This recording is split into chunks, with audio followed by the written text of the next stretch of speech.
네, 안녕하세요. 감성대디입니다. 오늘은 두 가지 이야기 해볼 텐데요. 첫 번째는 전혀 불쾌하게 생각하실 필요가 없는 외국인의 행동 3가지, 그리고 외국에서 인종차별 당했을 때 어떻게 행동하는 게 가장 현명한 행동인가, 이 두 가지에 대해서 말씀을 드릴게요.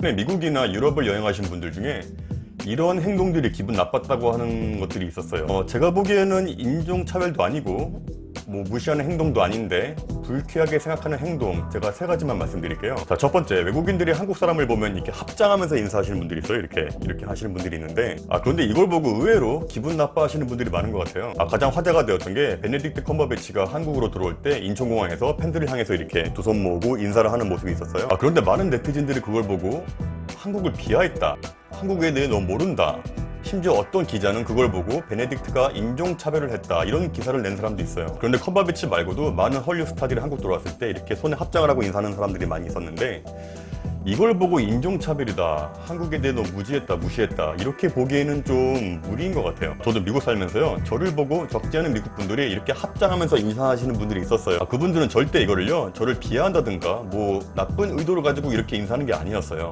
단지 이런 합장 인사가 오리엔탈적인 문화의 인사라고 생각하는 사람도 있었고, 아니면 동양인들은 대부분 불교일 것이다, 이렇게 생각하고 인사하시는 분들도 있었고요. 또 이렇게 인사하는 게 제일 동양인에게 예의를 갖춰서 인사하는 거라고 알고 있는 분들도 있었어요. 그런데 그렇게 저한테 인사했던 분들은요, 하나같이 친절하고 좋은 분들이었어요. 또 한 번은요, 어떤 10살 정도 된 백인 소녀가 저를 보고 달려오더니 나마스테 이렇게 인사하더라고요. 저도 그렇게 너무 귀여워서 나마스테라고 같이 인사해 준 적이 있는데요. 그러면서 자기 엄마한테 뛰어가더니 엄마, 나 저 동양인에게 동양식으로 인사했다면서 자랑스럽게 얘기하더라고요. 그런데 그 소녀가 저를 보고 비하하거나 놀리려고 그랬다고 생각하진 않아요. 자, 외국인들이 한국 사람 보고 이렇게 두 손 모고 합장하는 건요, 오히려 동양 문화를 좀 더 이해하고 있다, 그런 건 오히려 동양 문화를 이해하고 존중한다는 의미로 하는 거죠. 절대 이걸 나쁜 목적으로 비하하거나 나쁜 의도로 가지고 하는 게 아니라는 걸 말씀드리고 싶어요. 그분들에게 그냥 가르쳐주면 돼요.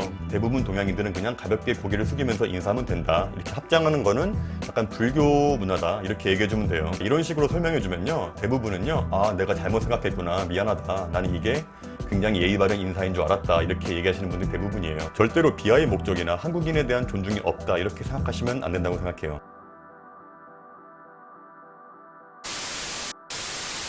자, 두 번째, 헤이 니하오, 헤이 치노. 많은 한국 분들이 외국 나갔을 때 제일 많이 듣는 인사가 아마 니하오가 아닐까 싶어요. 그 다음에는 곤니찌와 이렇게 인사하는 사람도 많고, 가끔가다 안녕하세요라고 인사하시는 분들도 계세요. 하지만 대부분은 니하오 이렇게 인사할 거예요. 그런데 거의 대부분의 한국 분들은 이렇게 중국 사람 취급받으면 좀 기분 나빠하는 게 좀 있더라고요. 저는 그런데 이걸 가지고 기분 나빠하실 필요는 없다고 생각해요. 왜냐면 미국이든 유럽이든 제일 많이 오는 사람들은 중국 사람들이에요. 따라서 서양인들 대부분의 머릿속에는요, 아시아인은 이꼬르 중국인, 이런 공식이 있어요. 우리도 길거리에 다니는 서양인들 보면 헬로우 이렇게 인사하잖아요. 근데 그렇다고 그 서양인이 만약에 이탈리아 사람이었는데 자기한테 헬로우 그랬다고 기분 나빠할까요? 그러니까 외국에선 차이니스를 그냥 중국인 이렇게 생각하는 것보다 그냥 아시아인은 차이니스, 이런 약간 대표적인 명사, 대명사 같은 느낌이 있는 거예요. 그런데 만약에 누가 와서 눈을 이렇게 찍고 칭, 챙, 총, 니하오 이렇게 다가오면 그건 싸워야죠. 이건 인종차별이니까. 근데 외국에서요, 이렇게 언어가 통하지 않아도 사람과 사람이 눈을 보면요, 이 사람이 놀리려고 오는 건지 아니면 진짜 친근감 있게 다가오는 건지는 쉽게 구분할 수 있을 거예요. 근데 어떤 외국인이 웃으면서 이렇게 친근감 있게 니하오 이렇게 다가오면요, 이런 건 친해지고 싶어서 그런 거지 절대로 화낼 필요가 없어요. 그리고 많은 사람들이 의견이 갈리는 단어가 있습니다. 바로 치노라는 말 많이 들어봤을 거예요. 이 단어는 지금도 이게 인종차별이다, 아니다, 이런 말들이 많은데요, 사실 치노라는 말은요, 중국인을 지칭하는 명사예요. 주로 스페니쉬나 멕시칸 애들이 많이 쓰는 말인데, 따라서 외국인들이 한국 사람 보고 헤이 치노 이렇게 다가오는 거는요, 이게 그냥 무지에서 나오는 거지, 이걸 비하하거나 인종차별로 생각하면 안 된다고 생각해요. 만약에 눈을 이렇게 찍고 헤이 치노 이렇게 다가오면 인종차별이 맞아요. 이렇게 그냥 악의 없이 그냥 친근감 있게 헤이 치노 하시는 분들한테는요, 그냥 웃으면서 가르쳐주면 돼요. 제가 LA 살 때는 워낙 한국 사람들이 많아서 그런 일이 별로 없었는데, 제가 노스캐롤라이나에 이사 갔을 때는 좀 종종 그런 일들이 있었어요. 제가 이사했던 아파트에 몇 명 멕시칸 친구들이 있었는데, 그 친구 중에 한 명이 저한테 헤이 치노 아미고 이러면서 다가오더라고요. 그런데 딱 봐도 저랑 그냥 친해지고 싶어 오는 거구나 라는 느낌이 들어서 그냥 알려줬어요. 제가 웃으면서 나는 차이니스가 아니야, 난 코리안이야, 이렇게 얘기했더니 그러니까 미안하면서 꼬레 이러면서 미안하다고 그러더라고요. 그리고 그 다음날 그 멕시코 무리 친구들도 만났는데, 그 친구 말고 다른 친구가 저를 보고 헤이 치노 아미고 니하오 이렇게 인사하더라고요. 그랬더니 오히려 어제 만났던 그 친구가 그 친구를 말리더니 얘 차이니스 아니야, 한국 사람이야, 코레안이야 이렇게 얘기했더니 그 친구가 미안해 이렇게 하더라고요. 그 뒤로 그 멕시칸 친구들하고 되게 친하게 지냈어요. 근데 만약에 그 친구가 저한테 니하오, 치노 이렇게 인사했을 때 제가 흥분해서 막 싸웠다면은 저는 그 좋은 친구들을 사귈 기회를 잃었겠죠. 그리고 그 멕시칸 친구들은 저를 욕하고 다니겠죠. 에이 꼬레아노 이러면서 막 욕하고 다니겠죠. 그러니까 유럽이든 미국이든 이렇게 공격적이지 않고 막 이렇게 놀리면서 오는 게 아닌 친근감 있게 니하오, 치노 이렇게 인사하고면요, 나는 한국인이고 한국인한테는 안녕하세요 이렇게 인사하는 거다 알려주면요, 대부분 좋아하면서 배워요. 이렇게 작은 거부터 하나하나 바꿔나가면 된다고 생각해요.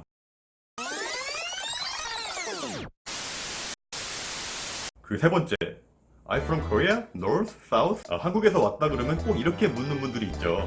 North냐? South냐? 그런데 이런 질문을 들었을 때 너무 예의가 없는 거 아니냐, 너무 한국을 모르는 거 아니냐, 너무 무례하다 이렇게 생각하시는 분들이 있을 텐데요. 저도 처음 미국 갔을 때 미국인이 이런 질문을 하면 되게 황당하고 어이가 없었어요. 하지만 제가 미국에 오래 있으면서 미국인들이 얼마나 무식하고 상식이 없는가를 제가 깨닫고 난 후부터는 별로 그런 거에 개의치 않게 됐어요. 예전에 미국에서 했던 조사가 있어요. 미국인들은 과연 얼마나 무식할까? 이거는 우리의 상상을 초월하는 정도였어요. 미국 성인 중 50%가 중학교 2학년 수준의 영어도 읽지 못한다는 결과가 나왔고요. 그리고 11%의 미국인들이 지구본에서 미국이 어디에 있는지를 못 찾았어요. 그리고 프랑스나 영국 같은 나라의 위치를 못 찾는 사람도 많았고, 이스라엘이 일본인 줄 아는 사람도 있었어요. 하물며 그런데 그런 미국인들이 한국에 어디에 붙어 있는지를 아는 사람이 얼마나 될 것이며, 그런 미국인들 중에 한국에 대해 제대로 알고 있는 분들이 얼마나 되겠어요. 근데 일단 미국인이 한국 사람한테 노스냐 사우스냐 이렇게 물어본 것 자체가 그래도 그 미국인은 나름 한국에 대해 관심이 있고 어느 정도 지식이 있다는 얘기예요. 또 그만큼 여러분에게 친근감을 표시한 거라고 생각하시면 돼요. 이렇게 노스냐 사우스냐 묻는 분들에겐 이렇게 말하는 게 제일 좋아요.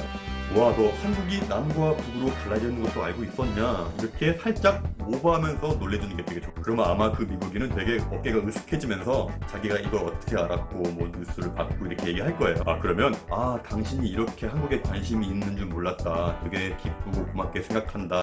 그 다음에 차근차근 이야기해 주시면 돼요. 북한 국민들은 대부분 외국 여행하는 게 제한되어 있기 때문에 당신이 미국에서 보고 있는 코리안들은 대부분 사우스 코리안이다 이렇게 얘기하시면 돼요. 그리고 그 미국인이 저한테 관심도 없고 이렇게 친해질 마음이 없으면요, 이런 질문 자체를 하지 않아요. 제가 말씀드린 세 가지, 이런 건 그냥 무지에서 오는 거지 절대 여러분들을 비하하거나 놀리거나 인종차별하는 거라고 생각하시면 안 된다고 생각해요. 그리고 두 번째, 해외에서 인종차별 당했을 때 할 수 있는 가장 현명한 대처법. 제가 예전에 영상 하나를 올린 적이 있습니다. 바로 미국의 인종차별은 실제로 어느 정도인가에 대한 이야기였는데요. 한국인들이 미국 갔을 때 인종차별 당했다고 오해하는 점들이 있는데, 이런 것들은 문화 차이에서 오는 무지함, 아니면 그 사람 자체가 불친절한 건데 이걸 인종차별로 오해하는 게 있다. 이 두 가지를 말씀드린 게 있어요. 그런데 그런 거 말고요, 진짜 순수하게 정말로 인종차별 당했을 때 어떻게 행동하는지가 제일 좋은지 말씀드릴게요. 진짜 인종차별이 뭐냐면요, 이렇게 눈을 찢는다든가 칭챙총 이러고, 아니면 원숭이 흉내를 내요. 깨깨거리는 소리를 내고, 그리고 여성분들에게 하는 캣콜링이라는 게 있어요. 바로 성희롱인데요. Hey beautiful, 뷰티풀 뭐 이런 게 있어요. 그리고 식당에 갔는데 다른 테이블만 주문받고 우리 테이블에 주문받으러 오지 않는 거, 이런 건 명백히 인종차별입니다. 자, 이런 일을 당했을 때 가장 현명한 대처법은요, 일단 그 지역에서 털을 잡고 살고 있거나 아니면 그 지역에 학교를 다니고 있거나 이런 경우엔 싸우는 게 맞아요. 그럴 때는 당당하게 싸우는 게 맞습니다. 그런데 여러분께서 여행을 갔는데 인종차별 당했다, 이럴 경우엔 좀 경우가 달라요. 일단 이건 여행이잖아요. 여러분들께서 비싼 돈 주고 소중한 사람과 소중한 시간을 보내고 있는 거잖아요. 이럴 때 이런 인종차별하는 애들 만났을 때는 그냥 무시하는 게 가장 현명한 방법입니다. 대부분 그런 애들은요, 약에 쩐 애들이거나 취객이거나 양아치가 대부분이, 그러니까 그들 사회에서조차 무시받는 계층이기 때문에 절대로 상대하거나 상종할 필요가 없습니다. 그런데 이렇게 말씀하시는 분들 계세요. 절대로 쫄면 안 된다, 무조건 싸워야 된다, 당당하게 나서야 된다, 가만히 있으면 호구된다, 이렇게 말씀하시는 분들 계세요. 근데 뭐 그런 것도 틀린 말은 아니에요. 싸우고 싶으면 싸워야죠. 뭐 그건 뭐 본인 마음이고요. 그런데 기분 좋게 여행 와서 그런 인간 이하의 양아치들과 싸워서 이겨봤자 뭐가 좋을 게 있겠어요. 그리고 그렇게 싸운다고 해도 그들이 순순하게 물러난다는 보장도 없고요. 또 그러다가 싸움이 휘말려서 경찰까지 와봐요. 얼마나 피곤한 일입니까. 또 게다가 어떤 또라이가 와서 흉기라도 찔러봐요. 누구만 손해요. 한국에서도 취객이나 양아치들이 시비 걸면 무서워서 피하는 게 아니잖아요. 마찬가지예요. 그냥 무시하세요. 그냥 경멸스러운 눈빛으로 그냥 이렇게 위아래 한번 쓱 훑고요, 굉장히 한심하다는 표정으로 그냥 이렇게 하시면 돼요. 그게 가장 현명하고 품위 있고 고급스럽게 그 사람을 엿먹이는 거예요. 자, 오늘 절대 불쾌해야 할 필요가 없는 외국인들의 행동 3가지를 말씀드렸고요. 그리고 외국 나갔을 때 인종차별 당했을 때 가장 현명한 대처법에 대해 말씀드렸습니다. 자, 오늘 영상 좋으셨다면 구독과 좋아요 꼭 부탁드리겠습니다. 그럼 다음 영상 때 뵙겠습니다. 감사합니다.